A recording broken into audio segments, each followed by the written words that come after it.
Pretty good at editing, yes, yes. I'm decent at it, for sure.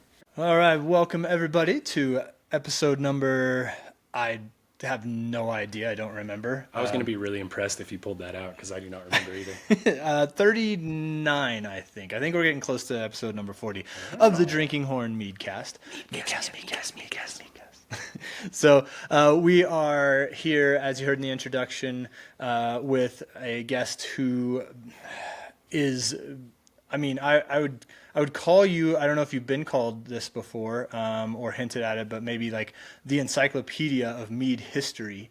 Hopefully that's okay to kind of say that.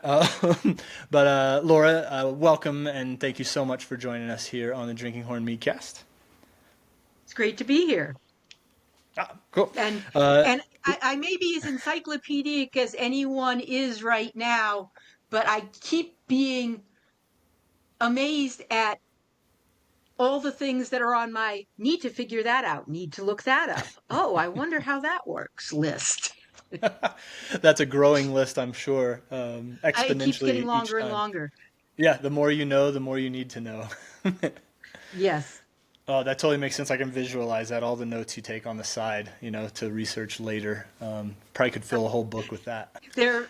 Most of my files, you have a little notation to be reviewed. And I highlight it in blue so that I can see it when I'm looking in some of my files. It seems like there's no more blue than not. So, That's smart though to color code it for sure. And it works really well. Yeah, nice. I feel like mead is a bit of a mystery, though. Like, Oh, hi, Evan. Oh, hi. I feel like mead is definitely a mystery. Like, there's a lot of lacking history in things, and I kind of saw reference to some of that in your book as well, where like it's like there's not a ton, like there's a lot of information out there about mead, but there's a lot of times where it's just referenced sort of as like a known thing, and they don't go into a whole lot of like depth in the reference for it, and like there's so much more to learn, I think, with mead. There's a lot out there still. It's like bread making and beer making. Everyone knew how to do it, so we don't need to write it down.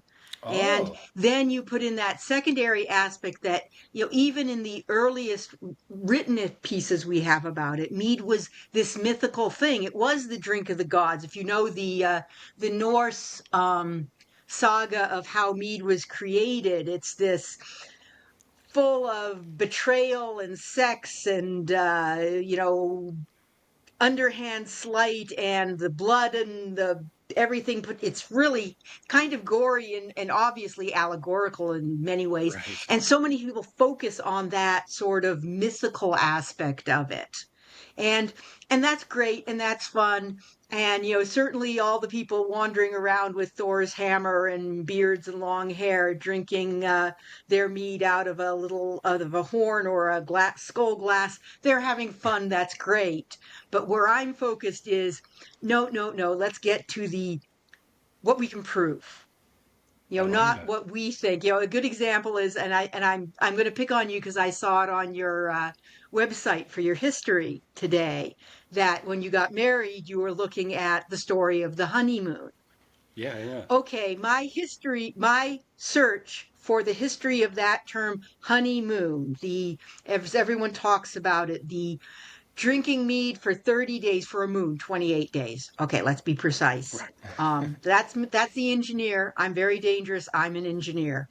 I always appreciate lunar precision. For drinking the mead for 28 days after you get married, and that story comes to a screeching halt in about 1820. Huh. I have not found anything from before that even alludes to this. I'm fairly certain that some Victorian, and in the world of history, the Victorians and that 19th century Victoria, when it was the era of great progress and we have all these huge, wonderful inventions, and we know so much more than we've ever known, and the Victorians were convinced that they knew everything about everything. Does that sound like the modern day? Let's not go there. Let's ask the internet. Oh, God. Let's ask the internet, or better yet, the AI that I keep trying to turn off. So here we had. What I'm pretty sure happened. Now I can't prove this yet. Is that some Victorian came across some random reference and decided that this was the way it had been from time immemorial, and wrote it down, and then it got copied and got copied by someone else, and then it appeared, and then since then it's become, oh, in the Middle Ages. Well, I'm not sure. I could be wrong, but I'm pretty sure the whole idea of the honeymoon is only about 200 years old. That actually sounds exactly like the internet. Where It some person well, makes something up, everybody copy paste that, and then you find it in the exact same language on so many pages that it's like, oh, this is a little suspicious that it's all that similar. yes. There's I know that one of the ways you found me was through a series of posts I was doing on a couple of the big mead Facebook groups about the names of mead, because this is one of the things that I find really fascinating about change and how people's perception and the interconnectedness of all things. And I'll warn you, you're going to be my test audience, because one of my thoughts is in the modern day is that the answer to almost every question about mead can be either it depends, or context, or if you really want to just give it all together, you say, well, it depends on the context. So we might be getting some of that as a test case today. But one of the fun things about language is as mead became popular again, as homebrewing became legal in the US in the 70s, not that it wasn't being done before that. And homebrewing became popular, then mead became popular, and we built up these homebrewing networks. And one of the things they do is they have these competitions, as you know. And when they set up the rules for mead, they have to have names for all these different types of mead, and they came up with them. Now, interestingly enough, a lot of these modern names go back about a century, but many of them take previous terms, that some of which had absolutely nothing to do with mead, and adopted them and now use them for types of mead. A So is really that like good example. metheglin? Metheglin is actually one of the historically accurate ones. Oh, okay. Um, Now, Sizer historically is hard cider, fermented cider. It has, some people may have added some honey to it, but it's not a honey-based drink. Huh. But making it into apple juice plus honey then fermented is not much of a stretch. But Right. if you know the history of the words, you're going to go, wait a minute. But what's fun about it is, and I don't say this in a complaining way. I'm not going to say, well, we shouldn't have something. No, language changes, but everything changes. And that's what's really becomes interesting about this. We have 9,000 years of provable history for mead. The earliest data that establishes a hard time, place, and yep, that was mead, is about 9,000 years ago in China. Sweet. So we've got that one at least right. We may not have the honeymoon all the way correct, but that's what I've Yeah, seen is yeah, that yeah, northern China in like somewhere around 7 to 8,000 BC yeah. And is it like was the a oldest mix. It historical had reference. honey and a couple of fruit juices and at least one grain. I can't remember now, was it millet or rice? But anyway, I think it was we millet. have Yeah. fermentation, we have honey, we've got mead. Right. Um, and there's people who make some pretty plausible arguments, believe it or not, from cave paintings in Africa, that mead may have been a thing there 10, 20,000 years ago. Love it. But that gets a little bit more speculative. It's a little less solid, hard data. Yeah, well, I mean, the Um, further back we go trying to understand mead, I think that the fewer reference points we have, the fewer bits of hard data that we have to work with, and so I think it becomes more speculative as we get further and further back. But there are some folks out there that think that it's possible that mead is the reason that we even started agriculture and basically wound up with civilization as we know it. Which I love that idea that yeah, drinking is what that's turned us into humans. the beer theory of agriculture. we became farmers to grow enough barley to reliably produce beer. Right. Beer caused civilization. I usually put it that way. I really like the beer caused civilization theory. Yeah. I like it. And we do know with some really solid evidence that in the Middle Ages, medieval laborers, peasants were getting, some people will say, a quarter to a third of their daily calories from beer. I could see that. This is not an unimportant part of the diet, or Right. ale at the time. If you follow the division of beer has hops and ale has something else or nothing. Right. I mean, human physiology is absolutely remarkable in its ability to process alcohol into calories. It's kind of our superpower. I've always looked at animals and we have thumbs and brains and those are pretty sweet, but our eyesight's okay, our smell isn't very good, our sense of taste is mediocre. We're not very strong muscle to mass ratio, but boy, can we turn alcohol into calories. Oh man. Yeah. Not a bad thing. I'm going to show my superpower right now as I take a sip of this there you go. traditional mead. So we're drinking on some traditional mead right here. Cheers. Skål. And you, Laura, have water for now. You're going to wait till later. Yeah. The sun's... Yeah. We'll have to send Laura some mead. Yeah, I thought about that a little too late. I should have sent you a bottle over, but maybe next episode, because you have so much information that we could go into a couple episodes, I'm sure, and we're gonna keep it around an hour. I know you were on Got Mead recently, and that one was something like 2 hours and 45 minutes or something. Oh yeah, we just kept going and going and going because you scratch me and I talk, and A scratch and talk sticker. Scratch and talk. yeah. I know how that goes. I did a CCC class the other day, our Coconino Community College here. I went in to talk for an entrepreneur class, and I told the teacher, I was like, I can maybe talk for 30, 45 minutes. I don't know that I can fill the whole hour and a half class. And then I ended up talking for 2.5 hours and kept the students late. And then we all went to the mead hall afterwards. So it was a win. It was all a win. It was happy times. Well, I've taken to poking at the alcohol world by starting with the claim that mead is the most diverse fermented beverage, period. Heyo. I'd agree. It's something I say a lot when I get up in front of people and talk, is that anything that you can do to a wine or a beer or even a whiskey, you can do with a mead. You can barrel age them, you can make them have that sharp tanniny kind of notes, you can ferment them hot, make them taste like a red wine, you can oak chip them, make them smoky, you can hop them, make them like an IPA. It's absolutely endless.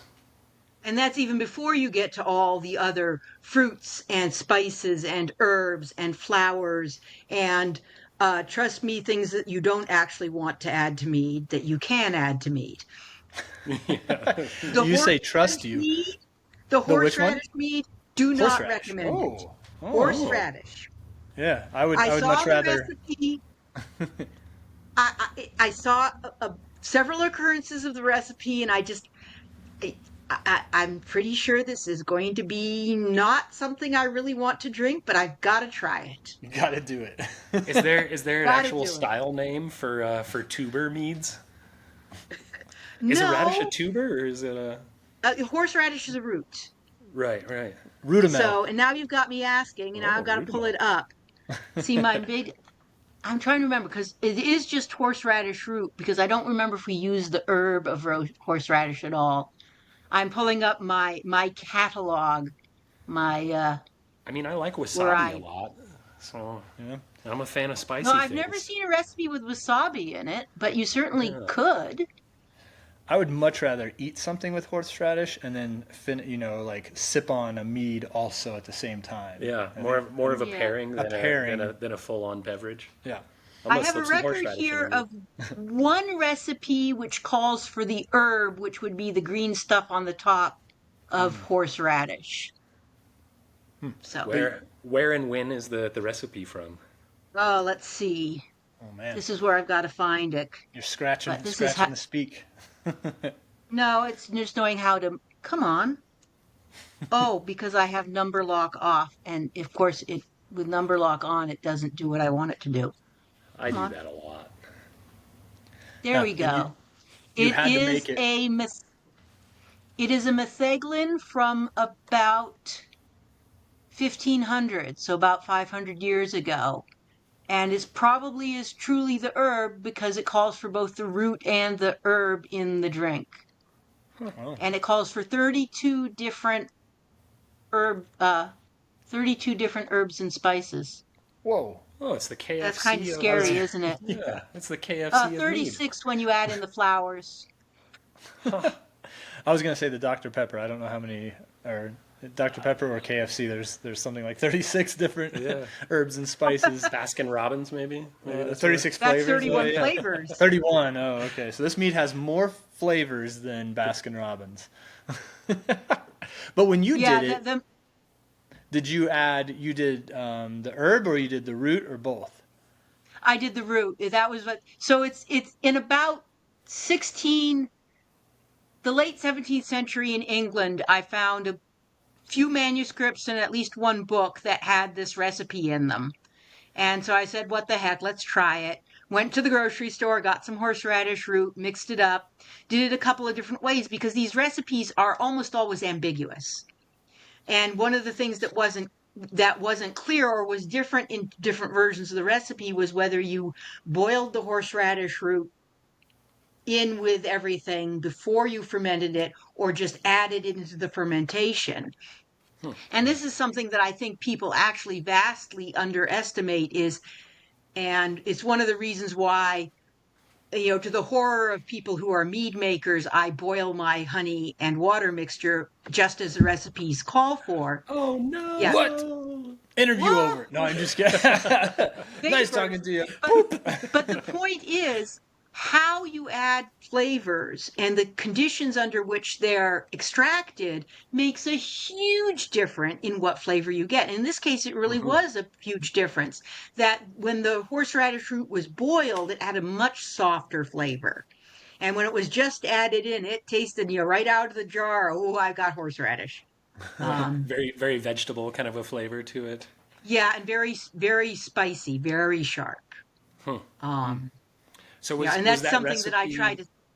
When you said 17th century, was that written by a monk? Because I know, and this may be a trope that I've learned for sure, but that not a lot of reading and writing across the population during these periods. So, and I've seen like a lot of the recipes that I've looked up, some that kind of got us started in the first place were definitely ones written by monks because they were had that capability. Well, but and this is where you get to it depends. One of the really interesting things, and a lot of a good body of the stuff I work with is that I've actually worked through is English.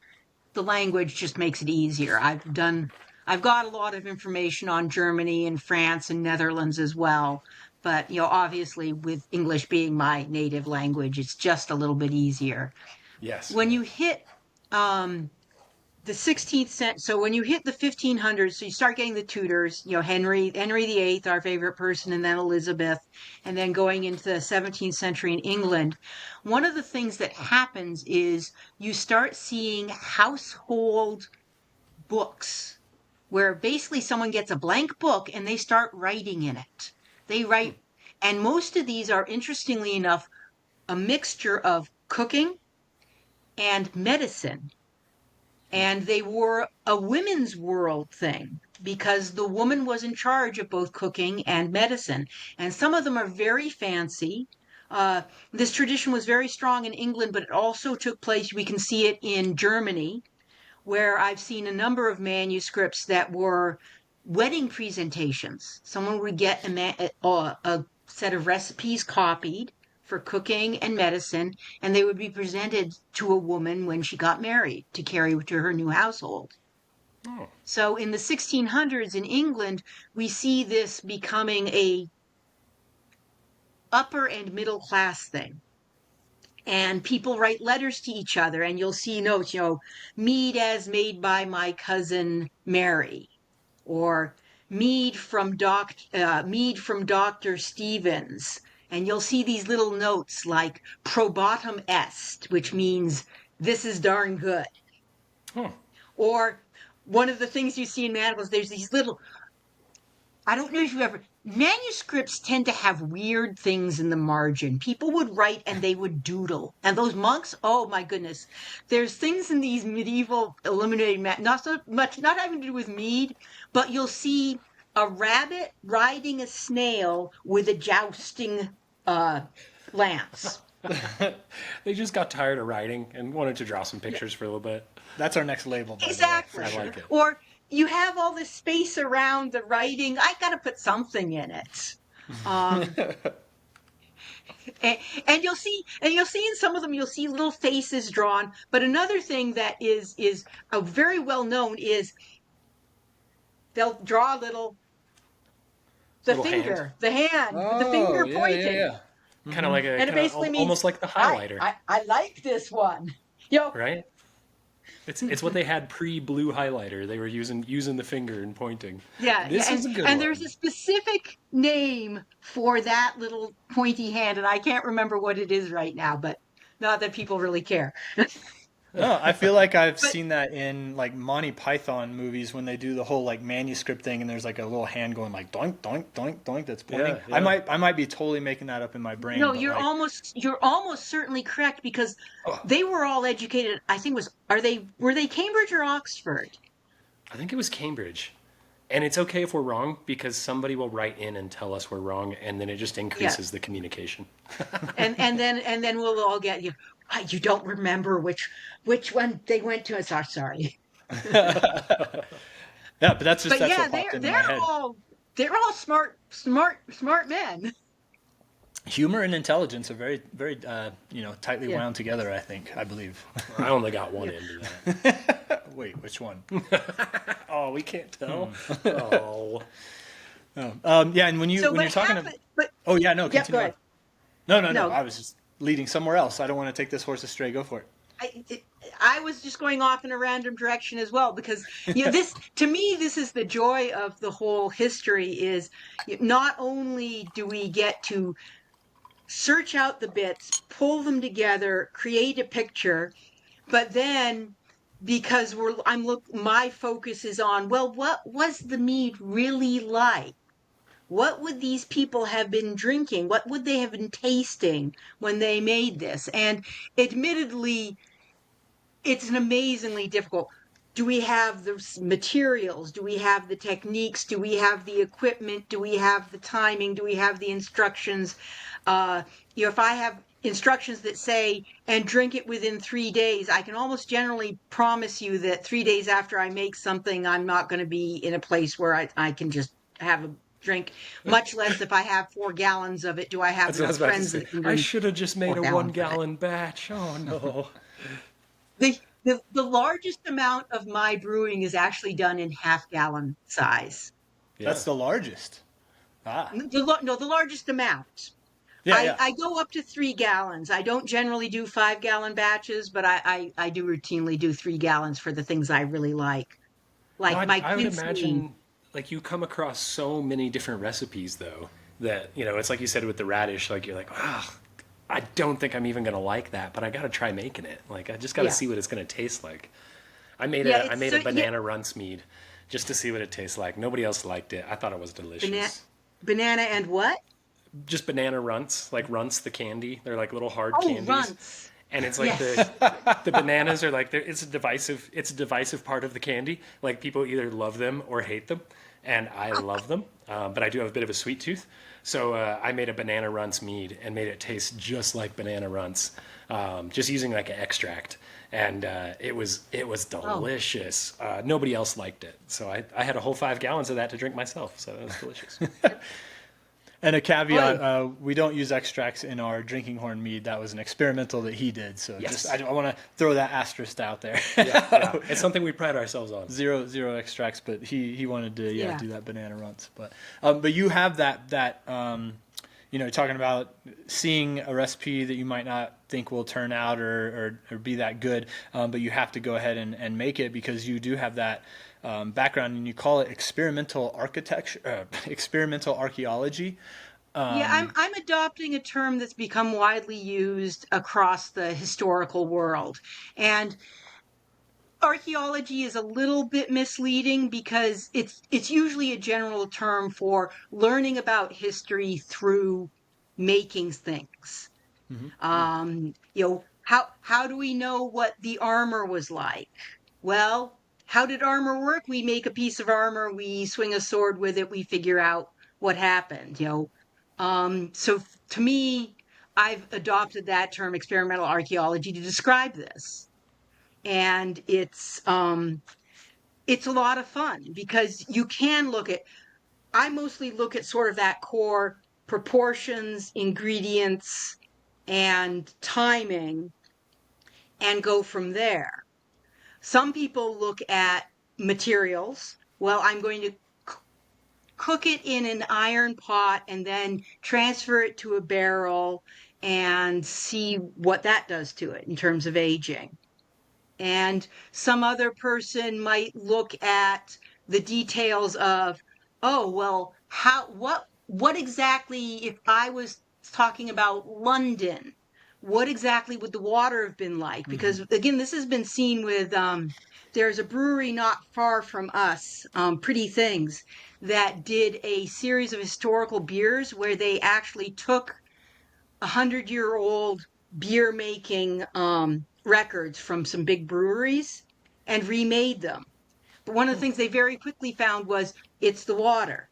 Yeah. Yes. If Huge you part of don't, if brewing. your water's different, things are going to be. If your honey's different, so some people are very, and so there's always more questions. But I really like to get at we have these herbs, we have these spices, we have these amounts of honey. What does that mean? I've also gotten very interested in, I use the word ferment. I try to avoid using the term yeast, although I promise you I'll slip at least 3 times in the next 20 minutes because we're so used to calling it yeast. But this idea of having a single, not even just a single species, Saccharomyces, but a single strain that's been Right. purified in a laboratory and kept pure, and we don't let anything else get in our. No, no, no, no, no. Nothing but that one strain is extraordinarily new. Yeah, that was one of the And things when you were mentioning it earlier that I was going to bring up is that like the yeast strains that they would have, the yeast that they would have had back then would have been quite possibly things that are not even close to what's around to what we have today. well, if you think about it, if how many times does a species of does a yeast culture reproduce even in say a 2-week ferment making a mead? Oh yeah, multiple At multiple times just in the batch. Yeah. yeah, at a high reproduction rate, you're going to be seeing a doubling every, call it 24 hours. It's a nice, it's not Hmm. completely accurate, but it's good. So you might be looking at over that 10 doublings. That's 10 generations. For humans, that's 200 years. So if we think about whatever that yeast might have been like 400 years ago, and that's not even back into the Middle Ages, 400 years. And if it's used once a month for 400 years, now we're not even talking Homo sapiens anymore. Right. Yeah, we're way different. Um, We're like little mammal rat looking yeah. things who don't even resemble. Still And fermenting. don't worry Still about it. fermenting. The variety of organisms we have available to us is just as wide. Oh yeah. We just can't pin down to, well, this yeast produces a similar ester profile to no, we don't know that. Right. Right. I mean, that's we didn't even understand, microbiology stuff until, the last couple hundred on any sort of like level. I mean, a lot of the old recipes that I've read talk about they didn't ever call it a magic paddle. That's probably me being diminutive, but like God's paddle, like a blessed paddle that you had to use this paddle to stir the mead with, and the gods would then bless that batch after you use this specific paddle, when in reality it was just a paddle with a very distinct culture on it. And then you Yeah, use that it's same it's the paddle, same mix it way in, that makes the same those flavors.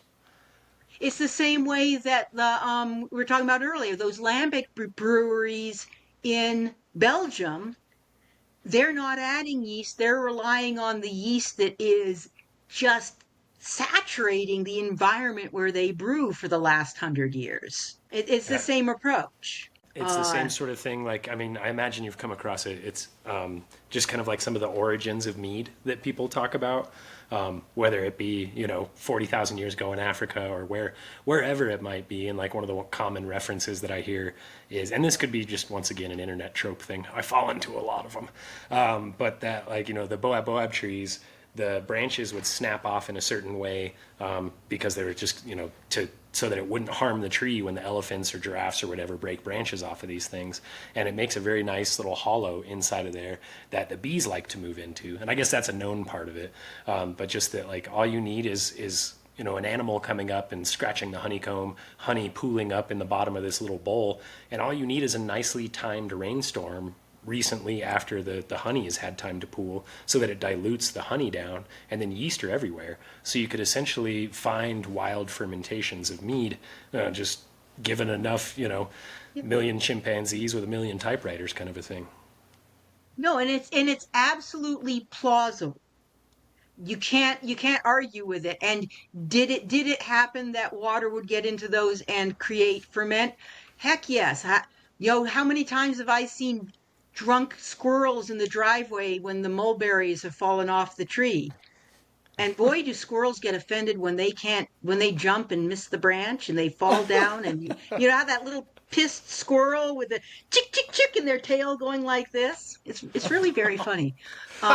We're missing out by not having mulberries, I tell you what. We cut the tree down some time ago, so I don't actually get to see that all that much anymore. But it's very funny. Drunk squirrels. We get some elderberries in my yard, but that's about it for the berries, and some raspberries. But they get eaten around here in the desert so fast. How likely is that explanation as one of because the evidence would suggest that there is not a single all mead stories originate here at this time. No, as soon as people figured out honey is this sweet, good stuff, okay, you don't want to eat it, you want to dilute it some? Sure, once you've diluted it, it'll start fermenting. Right. It doesn't take much dilution. In fact, I've got ready to make for quite some time. I really need to get on it. A recipe that goes back at least 1,600 years, where you take apples or quince, because the word is uncertain. The word can mean either apples or quince. They're very closely related. And you cover them with honey, and then you let them sit for a year. Now, the minute you put that much liquidy fruit in the honey, it actually starts a little wild ferment, and it does its little thing. And at the end of the year, you have apple or quince infused honey that's got little, mostly probably bacteria, lacto or pediococcus or whatever, bacterial ferment. So it's got some sour character. Right. Then you take that honey and you make mead. Mead with it. Nice. It's Pre-fermented. really good. Nice. It's a mixed ferment with some souring organisms. And it's going to be unpredictable because it's going to be whatever was on that fruit or in that honey that now got diluted enough that it could actually ferment. And it makes this really interesting mead. In my experience, mead makers are kind of scared of things that aren't traditional brewing yeasts. Yeah. Commercially, I am. Well, commercially, yes, for sure. I don't blame you. $3,000 of ingredients in there. It's got to be down to a science. Yeah. That is part of like also like you spend so much. Honey's not cheap at all, and like using it and doing a wild ferment is definitely a little more scary with honey than like I used to do it with beer. And if the beer didn't taste good, I'm like, yeah, whatever. I didn't spend that much. I actually used like the stuff that was like left over from a big batch and move on. But honey, it's like, oh, that sucks. I wasted that whole jar. We've tried to do a couple of wild ferments and haven't had the best luck so far. Just on small stuff, just in like 1 gallon batches. No, it's a lot It, harder than I thought it was. I was like, yeah, stick some honey in water, some diluted honey out, let it hang out under a tree for a couple nights, and it should be good to go. And usually all we caught was like bees. to me, and this is something, and and this is where I jump out of my historian hat, because to me, it's really become another mantra. Oh, and you see, I haven't been using the context, and it depends, like I said I would. So I'm going to add a third one that I may or may not keep using. He It. made a Oh, I sign. like that. Yeah, I made a Uh, sign. is this idea that the most important factor determining what you do when you choose to make a mead or a beer or anything else is, what are you trying to achieve?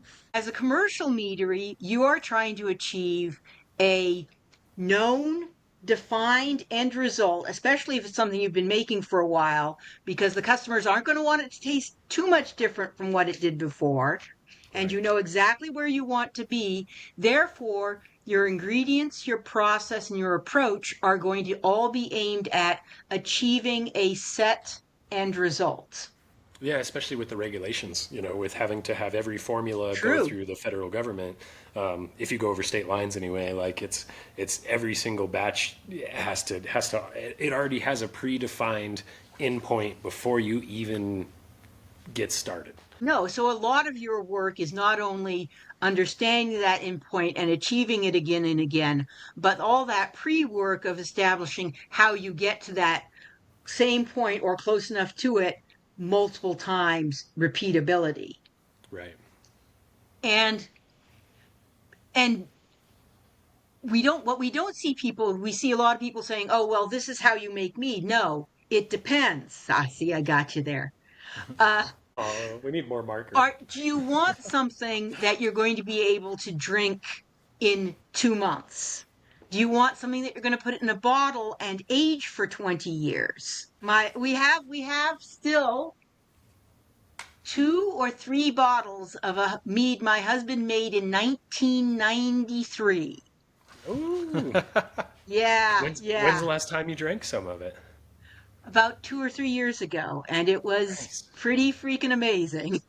Oh, very nice. Was that Um, was that a wedding mead or just that's no, just the he just oldest one you made it, had? and for some reason, we were making a lot of booze at that point in time, and it just never got drunk. And then we had kids, and it didn't get drunk, and then it was getting old, and we didn't want to drink it, and you know how that goes. Yeah. But and this is a fundamental thing. When I'm making mead, I'm usually doing it without any predefined, with a huge amount of tolerance for variations in that endpoint, Mm. which is helped by the fact that I have a pretty broad palate when it comes to mead. I like it sweet. I like it dry. I like it strongly flavored. I mean, I can drink high alcohol, low alcohol.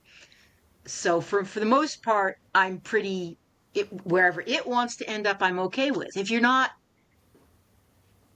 not happy with that kind of variation, then you're going to make it differently. And Right. so the end of this comment is that I don't think people spend quite enough time asking themselves, what am I trying to achieve? What's my tolerance for variation? What am I? Where am I willing to experiment? Um, but it's also something I spend a lot of time thinking about, because as I try to communicate, like I say, my question is, what did this mead taste like? What was it? How was it made?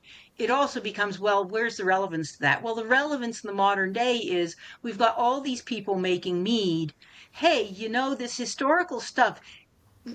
In the internet trope that annoys me the most, everything they drank, everything, it was all crap. It all tasted Yeah, horrible. yeah.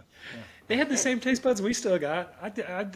Their food was good. I guarantee it was Yeah. good. They probably drank more stuff that we might put down the sink. Yeah. Yeah. But Mhm. on the other hand, they were following methods. They weren't stupid people.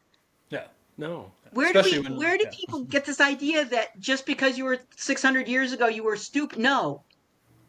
In fact, they were Right. probably better mead makers than most of us today. Yeah. Yeah, I wouldn't doubt it. I had a question I taught a how to make mead class, like basics, just a few nights ago at the mead hall. We like to do little free classes there as often as we can, just to it's a community place as a mead hall should be. And that was one of the things somebody asked. They're like, how did like you guys are super technical with this, you know? Like how did they make mead way back in the day? How was it done? And I figured some of it because they were like, "There's no way these guys were waiting around. They're not topping it off with CO2. They don't have marbles to add in to take up headspace. They probably weren't racking it. You know, how did they do some of this?" And I thought it was a pretty good question. It's kind of I've been ruminating on it since because it's I've definitely read that a lot of things were fermented more in the wintertime as far as like the Norse culture stuff goes. Partly I figured just to keep fewer bugs around in the wintertime. So fermenting was probably a little easier to keep from getting some sort of contamination in it or something from something falling into it. But I was pretty curious about how exactly did they do that? Well, you can, and this is where the history becomes really interesting. So, I'll take a specific example. We all know that Wales has a connection with mead, the Welsh, and in fact, Welsh ale. two of the very famous forms of mead both are Welsh words: bragot, braggot, Right. and metheglin. And bragot, I believe the background of that word is brag is the word for malt, and then metheglin, actually the Welsh two words are meth. You might think metheglin, oh, mead, meth. In this case, that is not the correct source word. It's medicinal drink. Right. Now here you get metheglin explodes onto this English scene in about 1400, where we start seeing all these written recipes for this very complex drink with a dozen to 3 dozen herbs in it, very medicinal, a lot of honey. And as far as I can find so far, there are no Welsh language versions that predate this. We have this English stuff that sort of has this almost bright line of time when it appears, and then we can't find any predecessors yet. So being that you are a bit of a master of etymology with the mead stuff, you can hopefully put this one to rest for me. You pronounce it metheglin. What about metheglin? Or is that a poor pronunciation of it? Or doesn't matter? Honestly, I do not know enough Welsh to tell you which would be correct with Welsh. What I do know is in the modern day, people pronounce it both ways. I do not know if one or the other is proper. All right. That's kind of what we say. Sorry. Yeah. That's what we tell people too. Yeah, is we're people are like, like, it doesn't metheglin matter. or metheglin? I'm like, I don't know. Yeah. They're like, how do you pronounce this word? And we say, It depends. Yes. I'm like, they're like melomel or melomel. I'm like, whoa, well, melomel. Yeah, That's I've heard easy. melomel a lot. I say melomel. Melomel. Okay, Oh. perfect. Because mellow, it's a put together word, mellow, which actually is quince, and mel, which is honey. And historically, melomel is quince preserved in honey. Oh, what? So that's all right. So that's really cool. So what language does that come from? The mellow being quince Latin, from Latin, which in many cases then comes from the Greek. right? And before that, I'm not sure. Before that, then you start getting into the weird languages and the really, really dead languages. And I am not a linguist. Just like hydromel, hydro is water, mel is honey. So it's literally water honey. Right. Aqua mulsa or mulsa is aqua water, mulsa sweet water. Aquamulsa. Aquamulsa. Sweet water. Now I'll give you one that's going to make your head hurt. Uh-oh. We've all heard of bochet. Right. Yes. Yeah, the burnt honey. What is bochet? Caramelized honey, not burnt. Caramelized Come honey. on. I don't know. I mean, I'm probably, I mean, what you It know, depends. I'm not sure. He put up No, his sign again. in the modern world, in the modern mead making world, Bochet is a mead made with caramelized honey. And I'm probably more on the burnt side. The original recipe that was written down in 1393 says, in translation, let's see, you boil your honey until the white bubbles burst with little bits of black steam. Oh wow, that is Whoa, I would say that's all the way that's to burnt. burnt. Yeah, I would that's say burnt that's all for That the way to sure. sounds burnt. to me like it's all the way to burnt. I think black steam is smoke. It's also what a wonderful description. Yeah. Like, Yeah. like we would just be like, cook it to 450 for 12 minutes. They're like, there will be this magical black smoke emitting from bubbles that come to the top. That's rad. I love It's that. romantic. It's romantic. And the original recipe is only it's I think it's 1 part honey to 6 parts water, so it's not a very Oh wow. high sugar. It ferments dry and it has spices in it. Oh, So that's something I've kind of Shallow assumed with a pan. lot of the older recipes. And this could be my own ignorance here. I'm always throwing it out there. I love to learn more. Is that probably a lot of meads back in the day did not have higher alcohol content just straight from the fermentation. Just because, like, from what I've learned about yeast, and this could be just a yeast thing too, but that like the higher alcohol content tolerance of yeast is a more recent development in yeast that we've kind of bred into them in the lab, sort of a thing. When we see I track the recipes.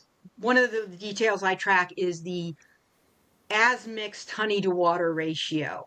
Now, a lot of those then get boiled, so there's some further concentration in the boiling process. Those, the broad range is about 1 to 10 or 1 to 12 to 1 to 2 or 3.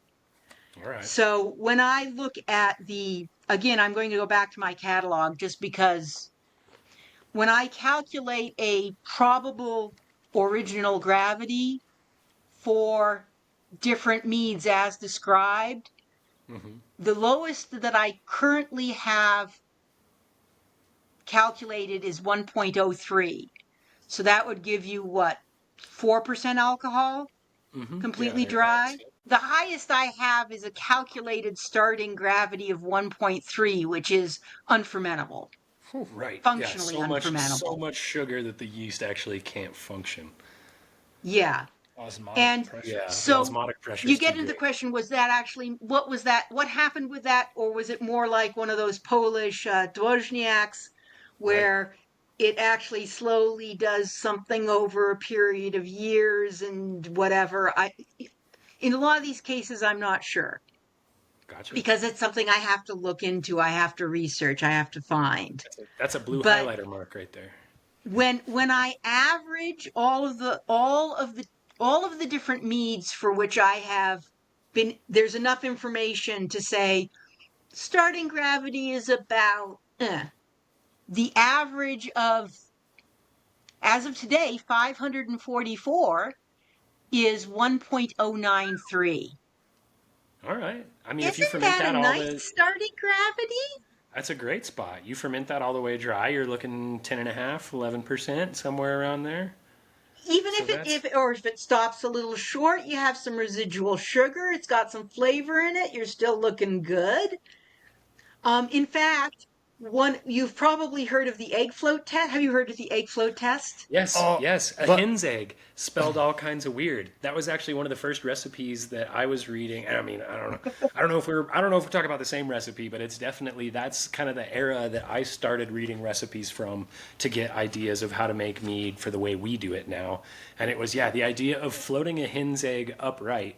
Was absolutely fascinating just from a density aspect, but also from I raised chickens, and I would put my hen's egg nowhere close to my batches of mead. It's they don't come out super clean all the time, you know. I never thought of. yeah, I wash it actually I first. never really thought of that aspect of it. They weren't washing them with So soap, probably. so when I looked at this question, I approached it from the historian part, and I also approached this from my nerdy modern engineer side. So my uh, experimental archaeology part, yes. That's Egg my floating in picture. I must. took that picture. Oh, I Yep. always assumed Right it in the was book. in the shell. It is in the shell, It I is think. in the shell. That is in the shell? Yeah. Oh, okay, That's a okay. I whole think. egg. Yeah, all right. So the experimental archaeologist in me went to the neighbor behind me who keeps chickens, and they get one each of 4 or 5 breeds of chickens and then keep them for a while. So Oh, when I nice. said, "Hey Bob, can I have some eggs?" He He's sent like, over a what kind? dozen eggs from 5 different chickens. Oh, yeah. Oh. Yeah, are we talking bantams? Like, Bantam eggs, yeah. Well, Little. I love they're chickens as much as I love meat. Oh yeah, Well, well not they were quite there as were the green eggs, there were the white eggs, there were the brown eggs, and they were little, I mean, so I weighed them and then I created a salt, and then I used my handy dandy hydrometer and discovered the exact gravity at which they just floated. And now think about it, buoyancy, if it's going to float showing, and some of these say float showing the diameter of a groat or a penny, and that's basically how Oh, much diameter is seen Mm-hmm. above the water. Right, where your So nice. water you I think like line about is. it, the heavier the solution gets, the more it pushes. If it's just Get barely upwards, right. floating, that's neutral buoyancy. But then as you increase the density, it's going to slowly push it up until more and more of the egg is showing. Then Right. you get, wait, what happens when you boil water? It gets less dense. Right. So if you've taken it off the boil, and presumably you're not throwing the egg in while it's boiling because you just can't get a measure. So you take it off the boil and you let it come still. But if you put your egg in then, the egg that may have floated when it was 70 degrees is now going to sink like an egg, sink like a rock Single at egg. 200 degrees because the water is less dense because it's boiling. Right. The egg is also going to eventually hard boil, and I don't know how that fits. Sometimes it says, and take a new egg and test it with a new egg, but Oh, this egg test shows up in the 14th century and it goes for hundreds of years. But what I found when I tested these actual eggs was how dense a chicken's egg is. How dense an egg is very highly dependent on type of bird and size, which is why we want hen's eggs. But even hen's eggs, their exact density is highly dependent on breed, size, time of year, diet, because that calcified shell is right. much, much more dense. So the thicker That the makes sense. shell, the denser the egg. Well, and the age of the So chicken your too. average, and then I go back because I'm a scientist and I look at scientific literature on the density of hen's eggs. Yes, it exists. Huh. And it turns out that depending on all these different things, your random hen's egg can have a density between about 1.05 and 1.09. Oh, All right. Well, doesn't that That's make the egg floating tests kind of useless? yeah. a little Well, bit. By at certainly least not precise. yeah, by at least a percentage point when you're looking at alcohol. For However, sure. as we just talked about, if I make a just floating 1.05 density egg mead, will it be a decent mead? Low alcohol, session mead? Yeah. Anything wrong with that? No. It gets the If head I take change a that humans are always looking for. 1.09 egg that then is just floating in an almost boiling thing, so by the time it ends up cooled and all that, all the evaporation done, it might have a 1.13 gravity. Right. There a problem with that? No, you just sell it. You just use that as more of a celebratory mead. Right. You just put it in on a different shelf. I think. So, I think that's what you're so, getting so, at. so my conclusion is, at the same time, the egg float test is completely useless and Oh, absolutely determinative for something that will make a good mead. yeah. All right. So It makes sense. Yeah. It makes Yeah. sense. So, Yeah, I like that. Like I said, I had never actually tried doing it and putting the science to it either of figuring out, because that was going to be my first question when we started talking about it. I was like, I don't even know how high a hen's egg floats just in water. So where do we go from there? No, you never tested. It totally matters too. Only in boiling about water how when I'm old trying the to eat egg 'em. is, because I use it to test if my eggs are good or not. Yes. These days I eat them so fast it doesn't matter. Well, they would say fresh hen's egg. A lot of the recipes Yeah, I read said exactly. fresh hen's egg. So you take the But hen he's and you absolutely squeeze correct. it above the mead. You're like, yeah, like you want that egg to still be soft. You don't even want that shell to harden yet.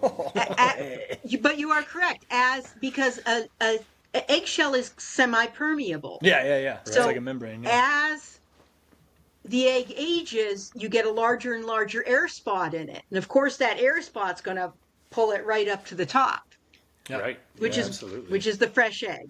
Yeah, you Well, need the and like I fresh. said, the age of the chicken too, because my young chickens, they always lay crazy eggs. I love it when chickens are young and they first start laying eggs, and you get the ones with double yolks, or you get them with no yolk. They No lay yolk? you get all kinds of weird Oh. stuff initially with them, and the sizes are not there either. Like I've gone in with young chickens and looked in there when they first started laying, and you're like, all right. I know a duck snuck in here because this thing's like, woo, it's a huge old egg. And And do then you the next just- day you'll get an egg that's like, oh, it's this big. You're like, now there's quail. Now there's quail in here somewhere. Do you keep a bunch of different breeds or just one breed in general? Bunch of different breeds. I have a chicken palace, and it holds, at a reasonable level, it holds about 20 chickens in the coop. And so it's not a huge operation, but it's something I love doing. I This haven't done it must in the be a last thing like for 2 people years, who but- keep chickens. They always want multiple breeds, right? Yeah, it's more fun when you have a whole bunch of variety out there. I don't know exactly what it is, but there's definitely and you come to like different breeds better than others. Like the bantams can lay a lot of eggs, but they lay these little tiny dinky eggs that is like 2 to 3 eggs to the size of a normal egg as far as ratio. But anyway, we'll save that for my chicken podcast. Yeah. So, but I realized something we haven't really talked about is, so what does this historical mead taste like? So for my daughter's wedding last month, I made 2 meads, and they were Aw. quite different. The first is one of my for me is about the perfect summer drink. It's a fairly light mead which ferments to about 8 to 10% alcohol, almost completely dry. So starting gravity about 1.065 to 1.07. But it adds, before you start the fermentation, it adds about a cup per gallon, hardly anything, of quince juice. Now, quince is a really interesting fruit. It's closely related to apple.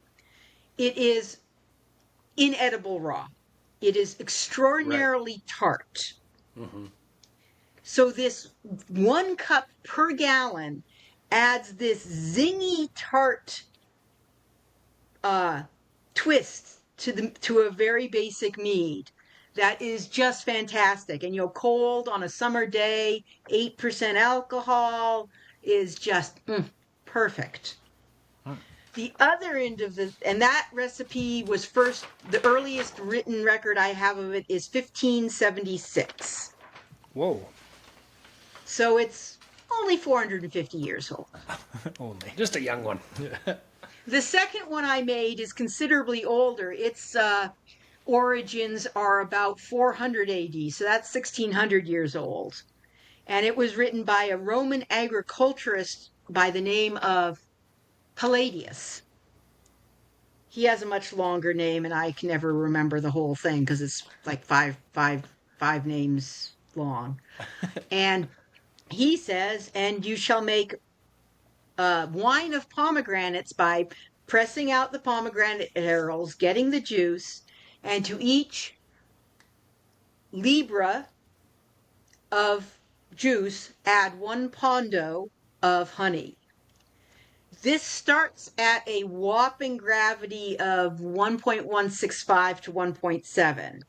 Is Libra And as a liter? result, Or- per or gallon. some sort of a... Oh, okay, gallon, okay. A libra, which is a Roman pound. Right, oh, okay. It ends gotcha. up basically being a lot of honey. 3.5 pounds a gallon, I think. I figured then it on wasn't a top, Spanish book, so that makes sense. Bro. Libro, yeah. Well, libra, the Roman pound, is actually. Have you ever wondered why we abbreviate pound LB? Oh. Yeah. Oh, there we go. And it's from Libra. Huh, there you go. Libra. That's cool. Yeah. The more you know. So it's So- again, it's all the little bits and pieces, and they go together, and everything's connected, and that's really cool. And what does it mean, and all that. So this starts at 1.17, and it has a devil of a time fermenting past about 1.08, and you're going like, I'm going to drink that. Have you ever drunk pomegranate juice? Do you know how tart pomegranate juice is? Oh, we do. Because we make a pomegranate mead. It is super Yeah. tart. Well, when you leave all that whopping sugar in it after it's hit 10% alcohol, you have a very sweet, but balanced by the tart of the pomegranate. And it's because of that residual sugar, it's got this huge mouthfeel.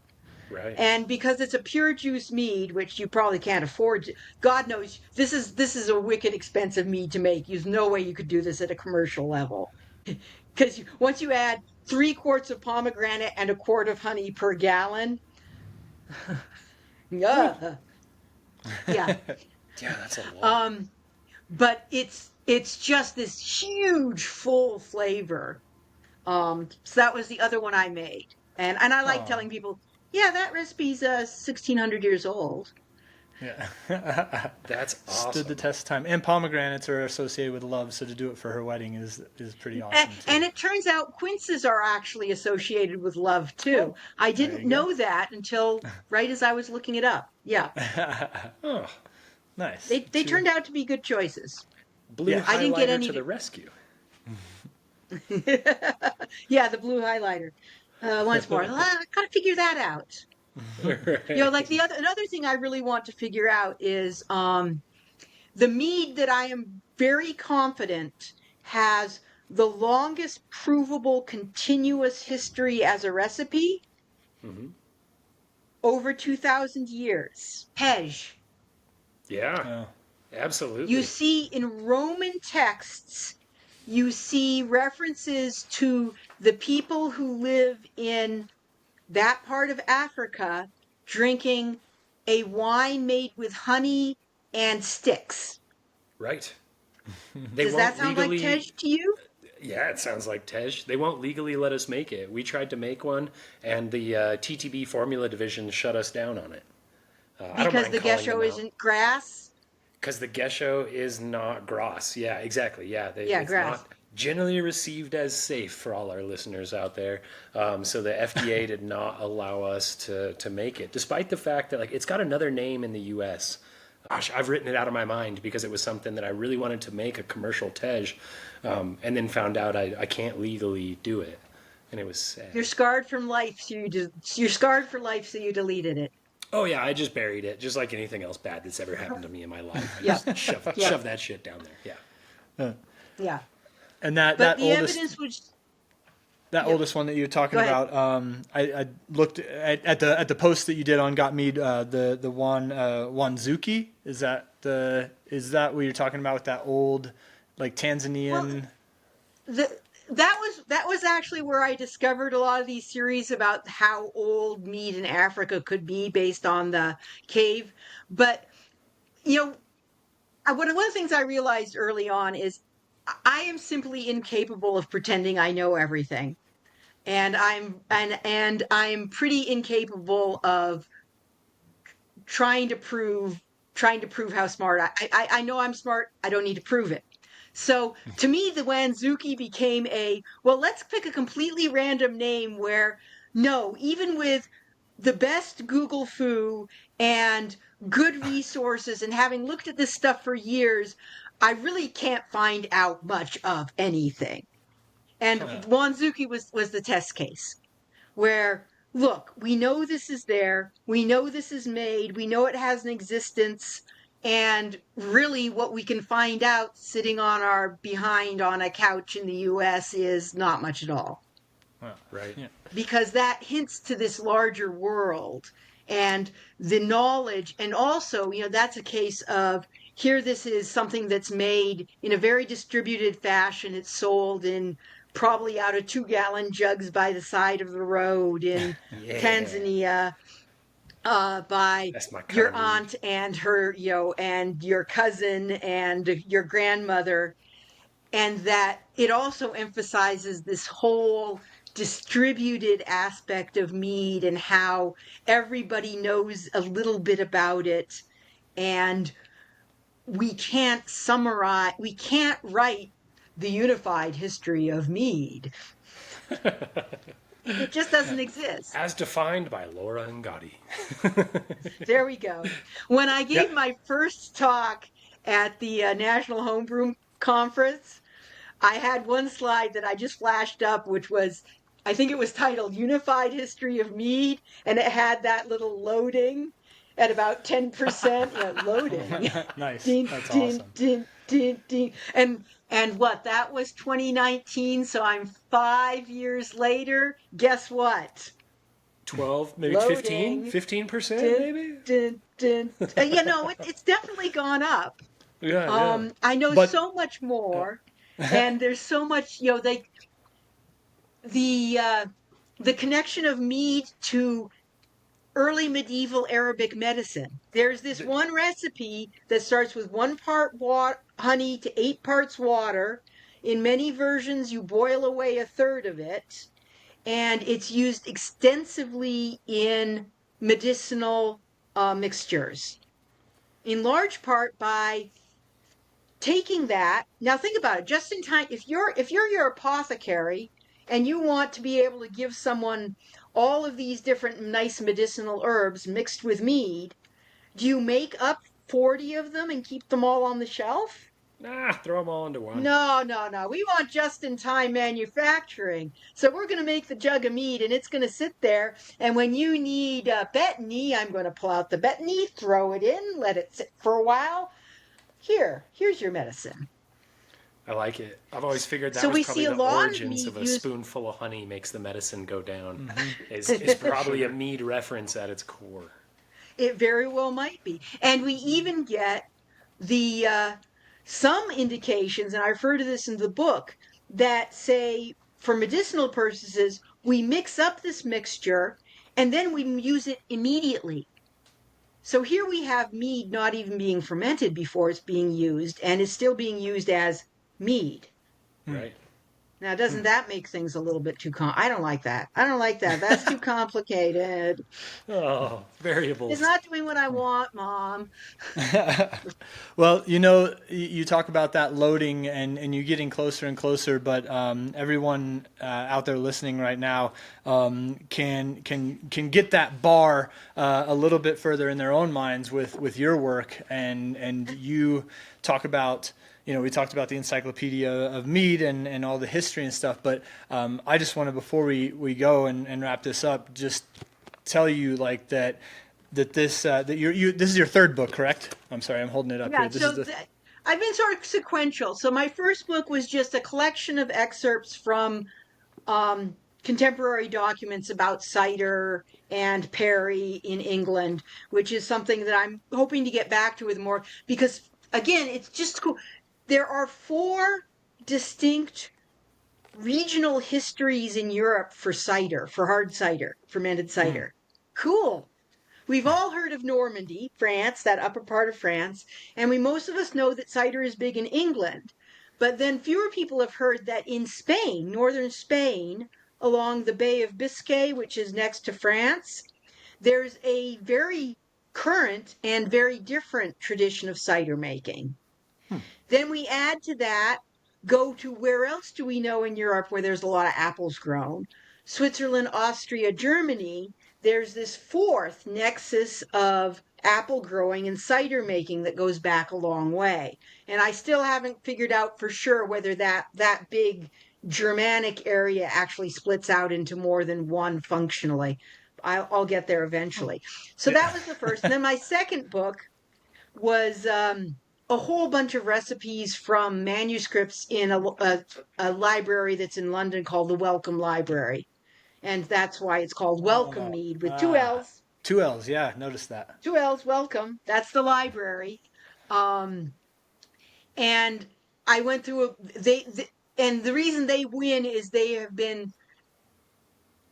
digitized and put online under copyright free a huge number of these manuscripts. It's just this Wow, jaw-dropping resource of food and medicine recipes. So then for the most recent one, I decided I want to do real history. Which of course the real historians are probably, oh no, she's an engineer, she's not a real historian, but I do as best I can. And I decided to look at mead in England. And it turned out, and I was very optimistic, I'm going to draw this picture and trace everything, and nope, loading. England might be at about 40%. Okay? Okay. All right. Yeah. If I take a subset, I've gotten that one quite a bit further. And again, what was mead like? I was talking earlier about what the Welsh, the braggot.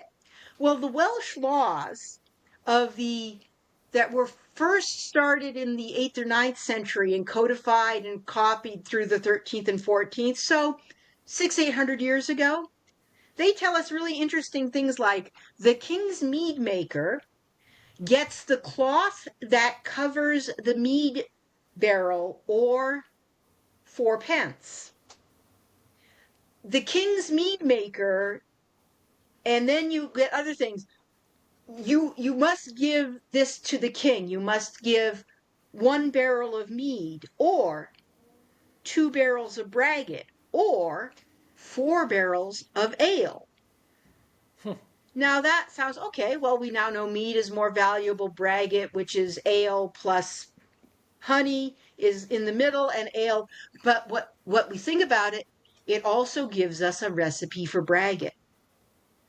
Because if it is half as valuable as mead, and mead is 4 times as valuable as ale, we do some math, which I'm an engineer, I like math. And this isn't complicated math, but if you get things switched around, you get the right answer. And what you can do is you can derive this assumption of how much honey is in this braggot that they're making to make it this value relative to the other 2 ends.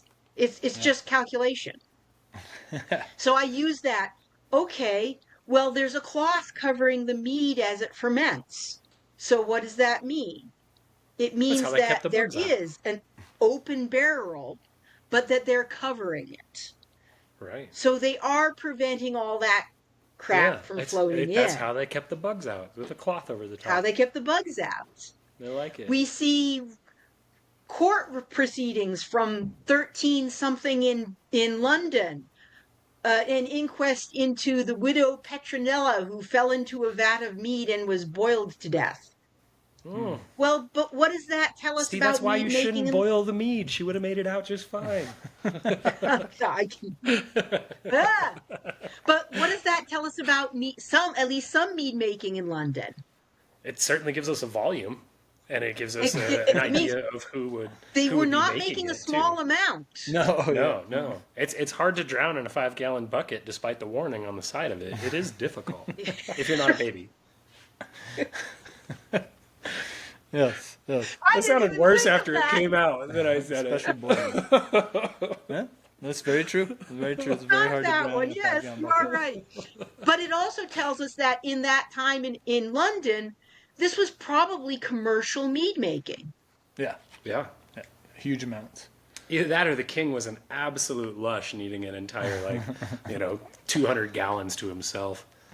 Or more. There are purchase records from some of these kings, and they're buying 500 barrels of wine at a time.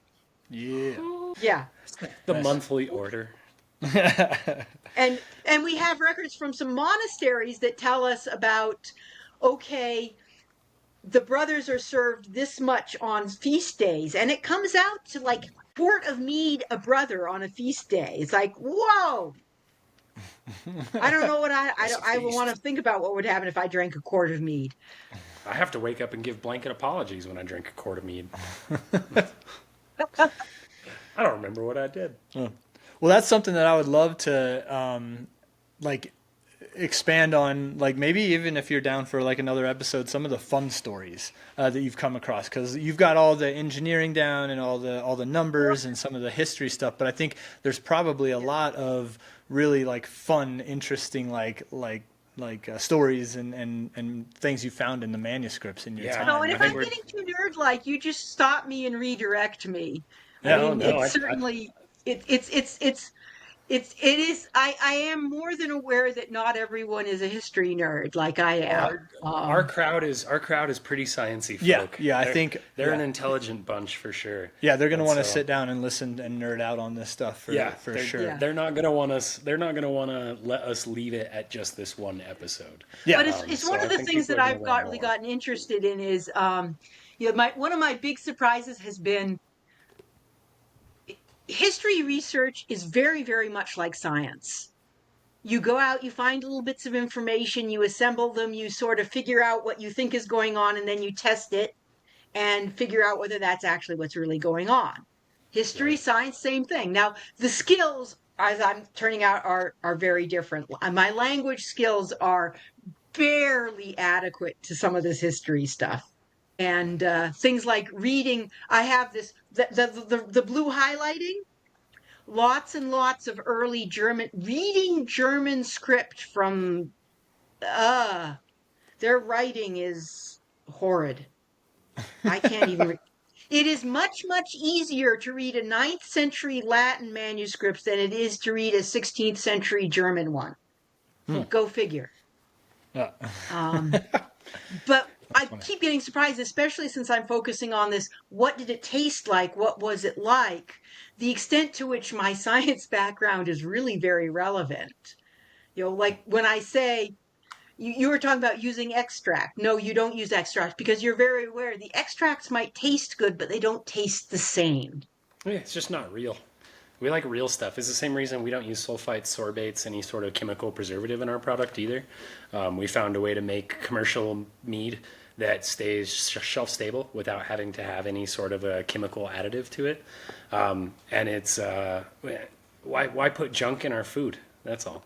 No, and that makes perfect sense to me. I mean, sulfates are not really an essential part of the process. No. They help.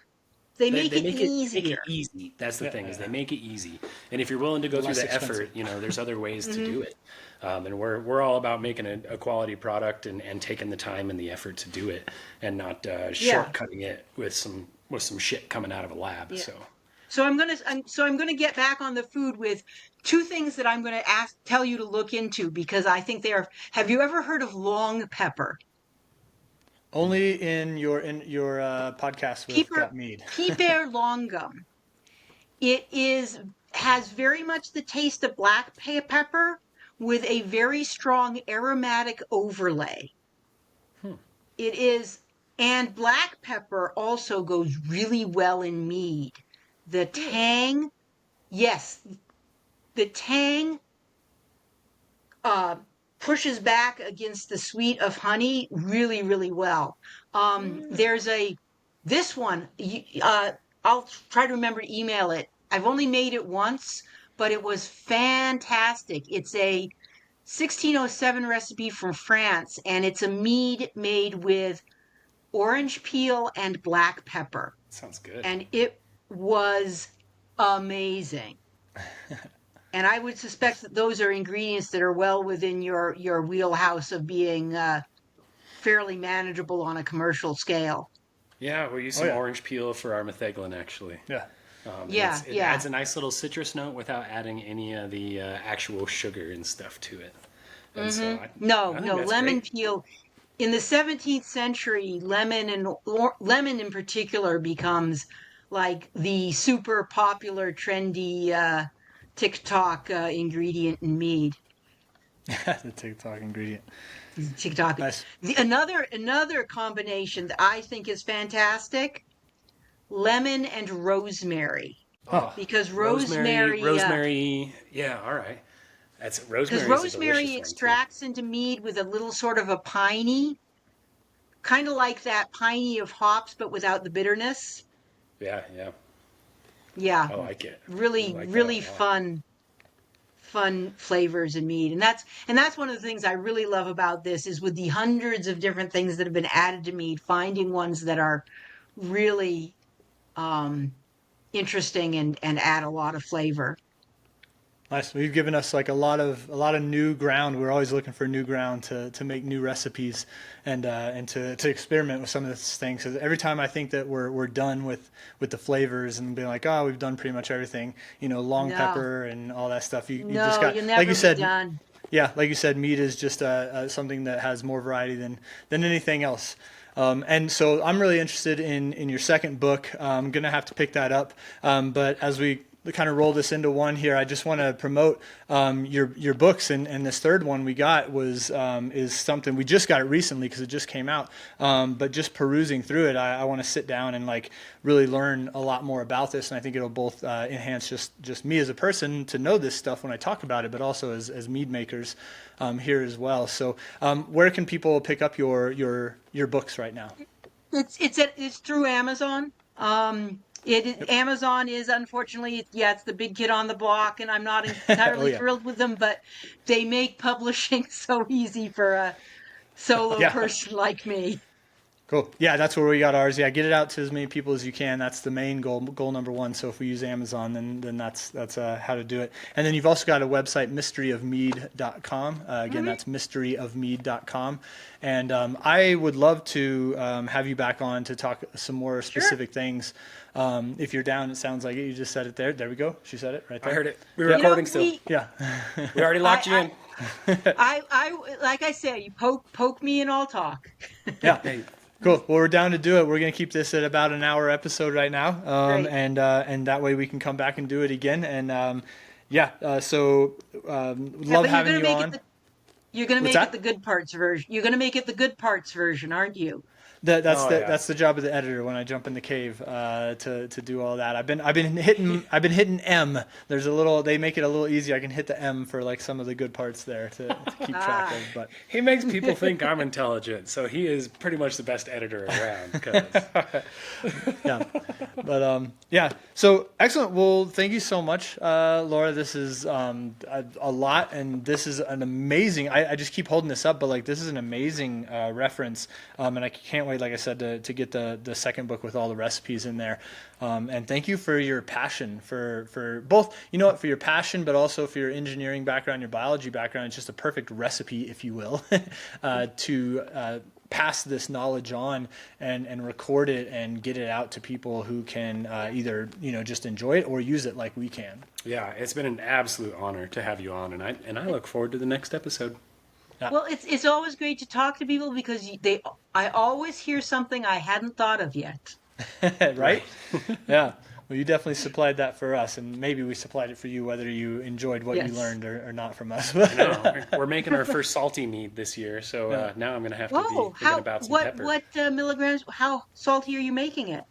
Well, we're gonna have to see still. We're gonna have to. We're doing smoked sea salt in it, and so we want to. It's gonna be a watermelon smoked sea salt. But by the time we get our next episode done, I should probably have a little bit of that in the tank and a little bit ready. So I'll have some proper numbers for you by then. Yeah, and we'll talk about. I think that watermelon has got to be a real challenge to get flavor out of. Yeah. Yes. Yep. Yeah, you got to use a lot of it. Yeah, that is for sure. For sure. And we'll talk about I think on that we're already creating the next episode, but with that, I know there's some cool stuff that you've looked into with salt and salt water and that kind of how you made some that you didn't like, but like it was reminiscent of the time. So there's another thing that we'll talk about. That's perfect. For there. Yeah. That's perfect. So, Thank you again, Laura. We appreciate you so much. Absolutely. This is awesome. Thank you so much. Yeah, like you said, we're honored to have you and discuss some of this, and I'll be contacting you soon about another episode. Nice. Well, enjoy that. So enjoy that post-interview mead, and I will do that. And we'll be in touch. And all right. Great. I'm looking forward to it. Yeah. All right. Bye-bye. Bye. See ya.